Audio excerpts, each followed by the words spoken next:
अस्सलाम वालेकुम स्टूडेंट्स। आज हम अपनी क्लास स्टार्ट करने से पहले मैं आप सबको ज़िलहज के चाँद की मुबारकबाद देती हूँ। आप सब लोगों को ज़िलहज का चाँद बहुत बहुत मुबारक हो। ओके, अब हम अपनी क्लास स्टार्ट करते हैं। आज की जो क्लास हम स्टार्ट कर रहे हैं उसमें हम लॉगरिथम्स मालूम करेंगे कि लॉगरिथम्स किस तरीके से निकाला जाता है और उसका मैट्रिक्स किस तरीके से निकालते हैं। यहाँ पे मैंने पहले से ही आपके लिए सवाल लिख के रखे हुए हैं। तो फाइंड द लॉगरिथम्स नंबर, हमारे पास यहाँ पे नंबर्स दिए हुए हैं, यानी कि क्वेश्चन दिए गए हैं और यहाँ पे हर क्वेश्चन जो है वो एक दूसरे से डिफरेंट है। ये 5 तरीके हैं कि अगर इस तरह से सवाल आ जाएंगे तो आप किस तरीके से लॉगरिथम्स निकालेंगे, उसका मैट्रिक्स निकालेंगे। So please watch my full video. आप मेरी वीडियो को पूरा देखिएगा ताकि जिन स्टूडेंट्स को लॉगरिथम निकालने में या मैट्रिक्स निकालने में प्रॉब्लम होती है तो वो लोग बहुत ही आसान वे से किस तरीके से निकाल सकते हैं। हमारा पहला स्टार्ट करते हैं क्वेश्चन 9th। तो हम जो है अपना फर्स्ट क्वेश्चन लिखते हैं 9th। हमारे पास जो है वो सवाल में सिर्फ एक ही नंबर है। फर्स्ट ऑफ ऑल कि हमें लॉगरिथम्स निकालने के लिए 2 नंबर्स चाहिए होते हैं, क्योंकि हमारे पास लॉगरिथम का जो चार्ट होता है, लॉगरिथम का चार्ट जो है वो स्टार्ट ही 10 से होता है। तो यहाँ पर 9 दिया हुआ है और उसका स्टार्टिंग ही जो है वो 10 से है। मैं आपको लॉगरिथम चार्ट दिखा देती हूँ। ये रहा हमारा लॉगरिथम्स चार्ट। ये देखिए कि हमारा लॉगरिथम यहाँ पे लिखा हुआ है और लॉगरिथम का जो स्टार्ट है वो 10 से है और हमारे पास सवाल में 9 दिया हुआ है। तो हम इसको सॉल्व कैसे करेंगे? हमारा ये सॉल्व होने में मुश्किल है, प्रॉब्लम है। तो अगर कभी भी इस तरह का क्वेश्चन आ जाए कि आपके पास वर्ड सिर्फ एक हो, यानी कि सवाल में सिर्फ एक ही नंबर हो, आपको लॉग निकालना हो, तो इसको सॉल्व करने के लिए जो मेथड यूज़ किया जाता है वो ये होता है, सॉल्व लिख लेती हूँ कि एक नंबर जो भी हो आपके पास उसके आगे जो है वो 0 को मेंशन किया जाता है ताकि वो 2 नंबर्स बन जाए। ठीक है, अगर इस तरीके से हुआ तो हमने इसको इसमें कन्वर्ट कर लिया तो हमारा ये हो गया 90। इसका मतलब है 90 में हमें लॉग को देखना होगा। अब सेकंड प्रॉब्लम ये आती है इस सवाल के अंदर कि हमें 90 तो मिल गया कि हम 90 कॉलम में देखेंगे, लेकिन 90 के किस कॉलम में देखेंगे? जिससे कि मैं अगेन आपको चार्ट दिखाती हूँ कि यहाँ पे हमारे पास नंबर्स दिए हुए हैं, यहाँ पे ये नंबर्स होते हैं और जो भी आगे का नंबर दिया हुआ होता है हमें इसमें देखना पड़ता है। अब हमारे पास तो सिर्फ 90 है, अब हम 90 को किस में देखेंगे? तो इसके बाद अदर सिचुएशन जो बनती है वो ये होती है कि अगर आपके पास कभी भी इस तरह का नंबर हो तो चार्ट में जो है वो सिफर भी दिया हुआ होता है, 0 दिया हुआ होता है और ये वाला कॉलम जो होता है 0 का वो इसी वजह से ही दिया हुआ होता है कि अगर आपके पास कोई और नंबर ना हो सवाल में तो हम सिफर में देखेंगे। जैसे कि यहाँ पे 90 को आगे कोई नंबर नहीं दिया हुआ तो हम 90 को जो है वो 0 में देखेंगे। ठीक है, इसके अलावा सिफर जो है वो हमने खुद से लगाया है सवाल को सॉल्व करने के लिए। वैसे अगर हम यहाँ पे देखें तो सिर्फ हमारे पास एक ही नंबर्स है, तो इसका मैट्रिक्स कैसे निकालेंगे? हमारे पास मैट्रिक्स निकालने का मैं बहुत ही आसान तरीका आपको बताती हूँ। हो सकता है दूसरे टीचर्स ने भी बताया हो, लेकिन मैं भी आपको बताती हूँ कि हमारे पास सवाल में जितने भी नंबर्स हों, यहाँ पे कोई पॉइंट नहीं है, कुछ भी नहीं है, सिर्फ नंबर है, तो जितने भी नंबर्स हों उससे हमेशा एक लेस कर देते हैं, एक कम करके काउंट किया जाता है। तो यहाँ पर तो है ही एक, तो जब यहाँ पे एक है तो एक से छोटा हमेशा जो 0 ही होता है। तो हमारा यहाँ पे जो मैट्रिक्स निकलता है वो होता है 0। तो हमारा मैट्रिक्स हो गया 0। उसके बाद हम पॉइंट लगाएंगे क्योंकि मैट्रिक्स लिखने के बाद हमेशा पॉइंट शो किया जाता है।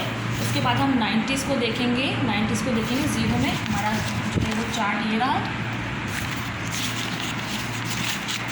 ये देखिए हमारा 90s की ये रही हमारी लाइन, ये हमारी 90s की लाइन है और 90s की लाइन की 0 की कॉलम है। देख लीजिए आप यहाँ पे ये 0 है, 0 की लाइंस में हम बिल्कुल स्ट्रेट आते जाएंगे और यहाँ पे ये रहा 90s। तो इसमें यहाँ पे लॉग का जो आंसर आ रहा है वो आ रहा है 9542। ठीक है, हमारे पास जो आंसर आ रहा है वो आ रहा है 9542। ठीक है, हमारा पहला सवाल जो है वो सॉल्व हो गया है कि अगर सिचुएशन कभी ऐसी हो सवाल में सिर्फ एक नंबर हो तो आप अपने पास से राइट साइड पे जो है वो सिफर बढ़ाते हैं और सिफर बढ़ाने के बाद जो है हमारे पास नंबर आ जाता है कि हमें किस नंबर्स में देखना है। और अगर आगे कोई नंबर नहीं हो तो हमें चार्ट में जो सिफर का कॉलम दिया हुआ होता है वो इसी वजह से दिया हुआ होता है ताकि नंबर्स कोई ना हो तो हमें सिफर में देखना पड़ेगा। मैंटिसा कैसे निकलेगा, एक नंबर होगा तो सिफर आएगा। बिलफर्ज यहाँ पे मैं आपको नेक्स्ट क्वेश्चन करके दिखाती हूँ, आपको ऑटोमेटिकली समझ में आ जाएगा कि मैंटिसा किस तरीके से निकलेगा। ठीक है, अब हम दूसरा सवाल करते हैं। हमारा दूसरा सवाल है यहाँ पर 4.5। अच्छा जी, यहाँ पे किस तरीके से निकलेगा 4.5। यहाँ पे तो जस्ट नंबर था, यहाँ पे हमारे पास 2 नंबर है लेकिन बीच में पॉइंट दिया हुआ है। ठीक है, बीच में पॉइंट दिया हुआ है, बीच में पॉइंट दिया हुआ है। तो अब हम क्या करेंगे, इसमें सबसे पहले निकालना होता है हमें मैंटिसा। तो हम मैंटिसा कैसे निकालेंगे, मैंटिसा निकालने के लिए आप हमेशा याद रखिएगा कि पॉइंट्स से पहले वाला यानी कि पॉइंट के जो है वो लेफ़्ट साइड वाला जो है, पॉइंट के लेफ़्ट साइड वाला नंबर्स हमेशा काउंट किया जाता है मैंटिसा के लिए। यहाँ पे चाहे 1 नंबर हो, 2 नंबर हो, 3 डिजिट्स नंबर लिखे हुए हों, उससे हमेशा एक कम लिखते हैं। तो यहाँ पे पॉइंट से पहले तो हमारे पास एक ही नंबर दिया हुआ है, तो इसका मतलब इसका मैंटिसा क्या होगा, 1 दिया हुआ है तो हमेशा लेस करते हैं, तो 1 से पहले 0 ही आता है, तो हमारा मैंटिसा इसका 0 निकलेगा। यहाँ पर सॉल्व कर लेती हूँ, 0 हो गया। और हमेशा मैंटिसा के बाद मैंने बताया पॉइंट ज़रूर लगता है। अब हम इसका लॉग नंबर्स कैसे देखेंगे, किस कॉलम में देखेंगे।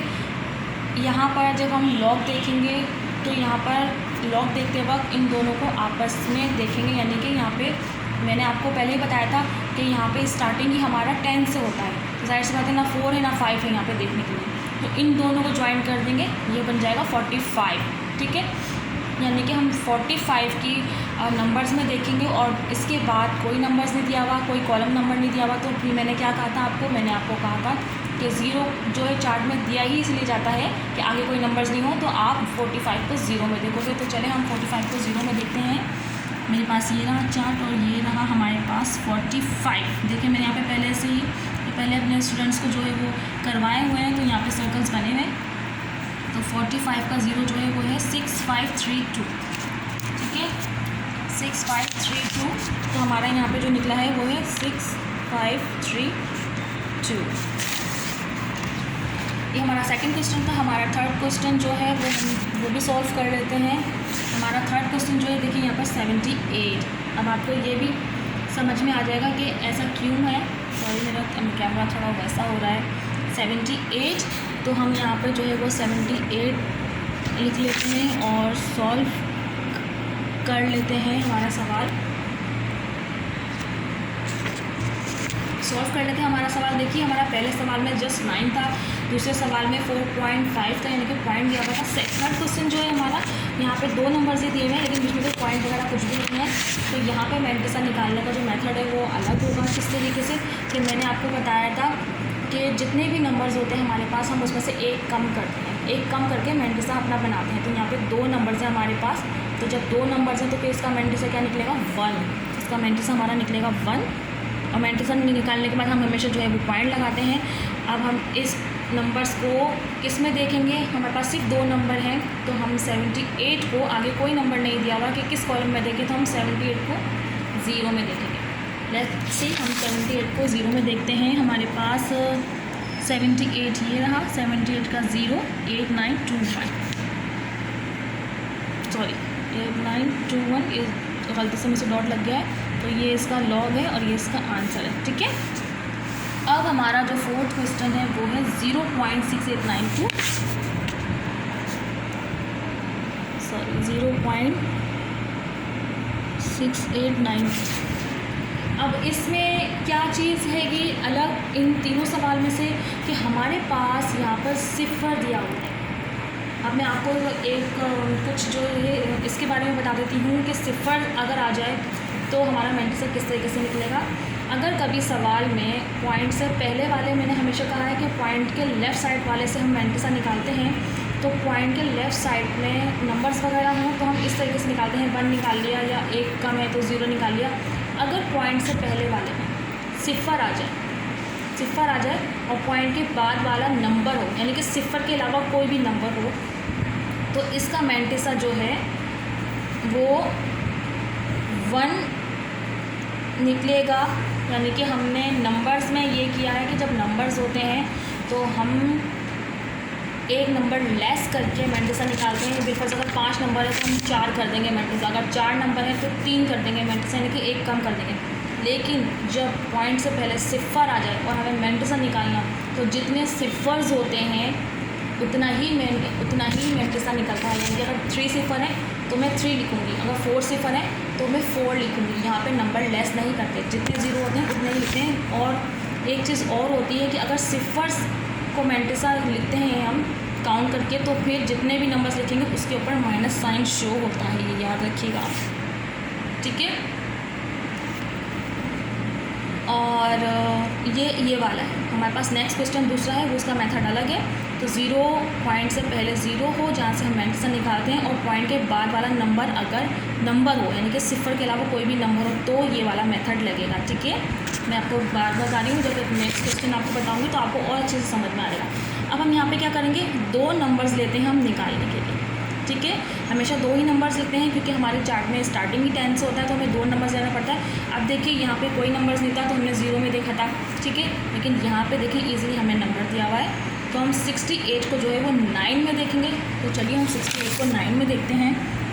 68 हमारा ये रहा, 68 का ये रहा हमारा 68, ठीक है। ये 0 है, 1 2 3 4 5 6 7 8 9, ये रहा 9, 8 3 8 2। देख लीजिए 9 का कॉलम है 8 3 8 2। अच्छा जी, अब हमारे यहाँ पर क्या है, हमारे पास ये भी है और हमारे पास एक और नंबर है। अब हम क्या करेंगे, यहाँ पे लगाएंगे प्लस का साइन, क्योंकि हमारे पास एक और नंबर दिया हुआ है। और याद रखिएगा चार्ट में 2 नंबर्स होते हैं। देखिए मैं आपको चार्ट दिखा देती हूँ कि यहाँ पर जो है वो 0 से 9 तक होता है और एक और नंबर दिया हुआ होता है यहाँ पे अलग से। तो अगर हमारे पास सवाल में इस तरीके से नंबर आता है कि 68 9 और फिर 2, यानी कि कोई भी 2 नंबर के बाद अगर 2 नंबर दिए हुए, तो फिर हम जो भी नंबर स्टार्ट का होता है उस लाइन में देखते हैं, उसके बाद वाले कॉलम में देखेंगे, और उसके बाद एक और कॉलम दिया हुआ है, तो वो कॉलम्स जो होता है वो ये वाला होता है, ठीक है, ये वाला होता है। तो हमारे पास 68 की रो में हम आ जाएंगे वापस। 68 की रो हमारी ये रही हमारी 68 की रो, और हमारे पास जो नंबर दिया गया है देख लीजिए वो 2 है, तो हम 2 में देखेंगे। यहाँ पर 68 की रो में हम ऐसे ही आ जाते हैं, और 1 और 2, यानी कि इसमें 1 दिया हुआ है तो 1 प्लस कर देंगे, ठीक है। अब हम इस नंबर्स को जैसे हम नॉर्मली प्लस के सवाल करते हैं, बिल्कुल ऐसे ही हम प्लस करेंगे। तो हमारे पास है 8 3 8 2, इसमें 1 को प्लस कर दिया तो 8 3 8 3। तो हमारा जो लॉग का आंसर निकला है वो निकला है 8 3 और 8 3। मेरी वीडियो बहुत बड़ी ना हो जाए इसलिए मैं जल्दी आपको करके समझा रही हूँ, लेकिन जल्दी में भी इस तरीके से कोशिश कर रही हूँ कि आप लोगों को सही से समझ में आ जाए। हमारा लास्ट क्वेश्चन है 0.0345, 0.0345। देखिए आगे यहाँ पर वही चीज़ मैंने आपको यहाँ पे कहा था कि 0 के बाद कोई नंबर्स हो, क्या हो, ठीक है, 0 के बाद कोई नंबर्स हो तो इस तरीके से हम लिखेंगे। अब यहाँ पर वही चीज़ आ गई कि 0 के बाद भी यहाँ पर 0 ही है, कि यहाँ पे 0 के बाद 0 आ रहा है। यहाँ पे पॉइंट से लेफ़्ट साइड पे जो है वो 0 है, ठीक है। और पॉइंट के बाद भी अगर फ़ौरन सिफर हो तो फिर जितने सिफर्स होते हैं उनको काउंट किया जाता है, ठीक है। वैसे हम पॉइंट के इस तरफ वाले को मैंटिसा के लिए काउंट नहीं करते हैं, कोई नंबर्स अगर हो तो, लेकिन अगर पॉइंट के इस तरफ भी सिफर हो और पॉइंट के इस तरफ भी सिफर हो तो जितने सिफर होंगे उन सबको काउंट किया जाएगा मैंटिसा के लिए। तो यहाँ पे 2 सिफर हैं तो मैं इन दोनों सिफर को या दोनों 0 को मैंटिसा के लिए लिखूँगी। 2 लिखा मैंने, और सिफर्स जब होते हैं तो याद रखिएगा माइनस लगता है लाजमी। उसके बाद हमारे पास ये हो गया। उसके बाद हमारे पास किस नंबर्स में किस कॉलम में देखेंगे तो हमारा बना है 34, 2 में देखा जाता है, याद रखिएगा लॉगरिथम हमेशा 2 में देखा जाता है। तो हमारे 2 नंबर्स हैं 34, तो हम 34 को किस कॉलम में देखेंगे, 34 को हम 5 में देखेंगे। तो हम देखते हैं 34 को, हम ये रहा 34 एंड 0 1 2 3 4 5। देखिए हमारा जो आया है वो है 5 3 7 8, तो हमारा है 5 3 7 8, और ये जस्ट हमारा लॉग का आंसर आ गया। हमने आगे देखिए यहाँ पर जो नंबर्स आए हैं और आगे का नंबर्स नहीं, तो हमने आगे के कॉलम में नहीं देखा है। तो ये सारे 5 तरीके से जो है वो सवाल हैं लॉग के, और मैंने आपको लॉग के हर सवाल का मेथड बता दिया कि किस तरीके से होता है। आई होप आपको मेरा लॉग निकालने का मेथड अच्छा लगा हो, आपको आसान लगा हो। अगर आपको मेरी वीडियो का मेथड आसान लगता है और आप लोग चाहते हैं कि मैं आगे भी आप लोगों के लिए वीडियोस लेकर आऊँ, तो प्लीज़ मेरी वीडियो को लाइक कीजिए, शेयर कीजिए, सब्सक्राइब कीजिए, ताकि नेक्स्ट वीडियो में जब भी अपलोड करूँ उसका नोटिफिकेशन आपके पास आ जाए। तब तक के लिए bye bye and thank you for watching.